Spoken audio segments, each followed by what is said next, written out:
Continuing debate, the honourable member for Calgary-Shepherd.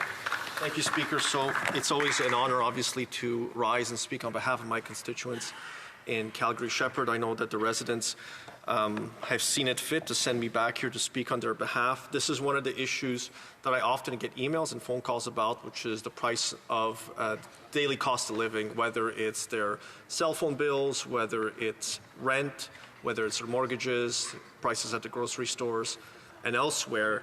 The cost of goods and services are going up, and everybody sees it all around them. A lot of that is related to decisions that were made during the pandemic. The government massively increased the monetary supply, more than doubled the national debt at the time. And we know from the Auditor General and the PBO that only about 205 of the $600 billion in spending had nothing to do with the pandemic. So there's a lot of spending there. This opposition day that's been put forward by the NDP, I heard one member on the other side, so I wanted to correct him. The member for Edmonton Griesbaugh was talking about 3 apples for $7. So my favorite store in Calgary is the Calgary Co-op. It's a co-op with 400,000 members, of which I am a member of this co-op. There is no way you would have to buy a lot of apples. So I highly recommend the member drive down from Edmonton and then go to the co-op in Calgary and purchase, my favorite is Granny Smith apples for $1.32 for every single apple. If he buys more, he gets a discount. Highly recommended that he do so.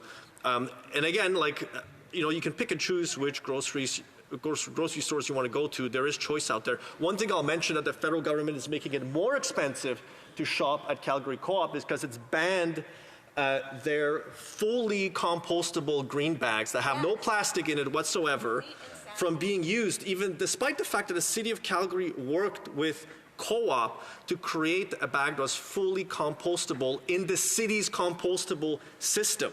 Completely compostable. Even the ink doesn't have any plastic in it. It's not artificial. It's a completely recyclable bag. I have tabled petitions on behalf of the residents in my riding. I've spoken up on it. I've sent the minister letters on this fact, pointing this out to him that the City of Calgary is one of the first movers on compostable bags in its jurisdiction, trying to make and address an issue of single-use plastic bags. And I will say that I prefer the compostable bags. There are many, many residents who've emailed me, much more than I ever thought was going to happen. But now we have this ridiculous situation where you have to buy the bags in a roll, that the clerks are not allowed to give you one, but you have to buy one in a bin right before it, and then you get to have your groceries bagged.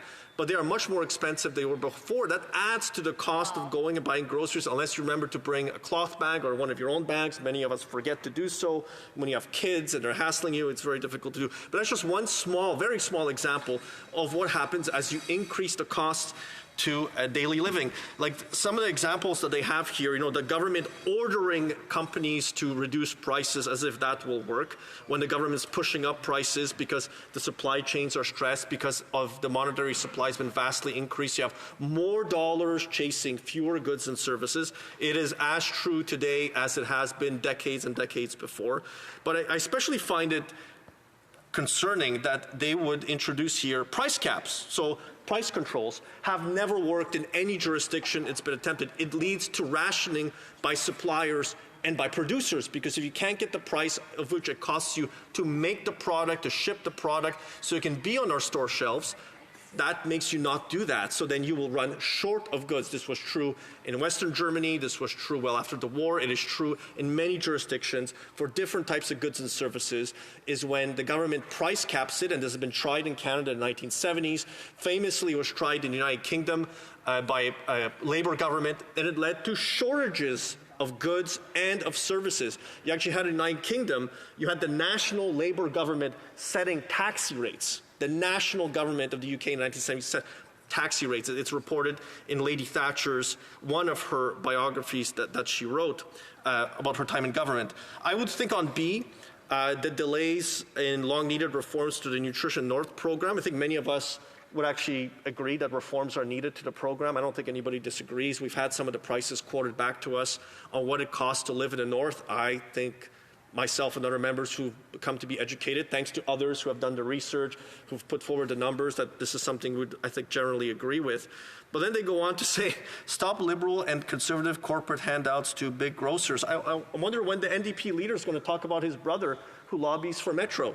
I wonder when we'll have a conversation about all the big major corporations are so busy lobbying these ministers. Some of these ministers were actually lobbyists before they became ministers, and are now buddies with the people who they were lobbying before. So I like to hear more about that. To be said, in Alberta, to take it to one of the major costs and cost drivers for suppliers of produce, of grocery goods on the store shelves is the carbon tax. Before the rebate, the average family in Alberta will pay $2,943. Every Alberta family will be worse off in just a few years if they're not worse off right now. Again, on average. That it's consistently now, I have many constituents sending me their NMAX bills, their Hydro One bills, their bills that show that they are paying a lot of money, sometimes more than they use in natural gas, just on the carbon tax.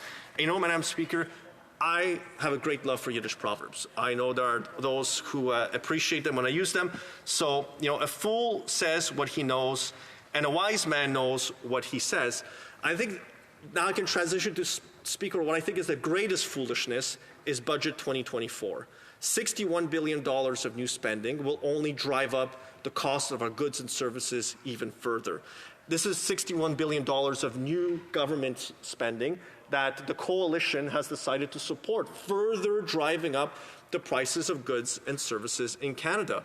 And it's not just me saying it. RBC says it, CIBC says it, TD says it, the big banks are reporting it, economists are saying it, analysts are saying it consistently, that if you drive up public spending and drive up public borrowing, you will crowd out private spending and private borrowing because it becomes more expensive and there's less goods to go around. In fact, RBC's budget analysis, this was the headline for federal budget 2024, lack of spending restraint offset by revenue surprise, and tax hikes. So this is the last thing I wanted to raise in the very last minute and a half that I have left. We often talk about in this place, and I hear the rhetoric from the NDP side, companies being greedy, and usually it's just profit making. They're trying to earn a profit. Whether it's a family company, whether it's a company that has shareholders. What about government greed? What about a government that incessantly raises taxes on everyone in this country, and then just expects to just be able to get as much of that revenue to their pockets as possible, so they can then have this Liberal Green slush fund? They're so embarrassed by it, now they're going to be shutting it down. But what about government greed? Incessant, voracious appetite for tax dollars so they can be misspent, thrown away, corruptly given to consultants.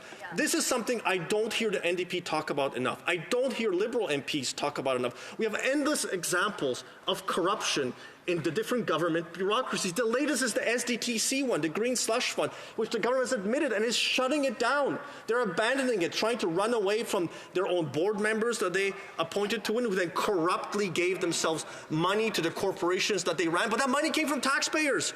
Taxpayers in each of our ridings that paid more at the end of the day. Families in my riding, like I said, $2,943 more in carbon tax. That didn't just raise the price of groceries. It was on their utility bills. It was for the staycation that they wanted to take. It's in all the goods that they're buying for their homes. All of those costs are incurred as part of it. There's shipping costs. There are no farms in my riding.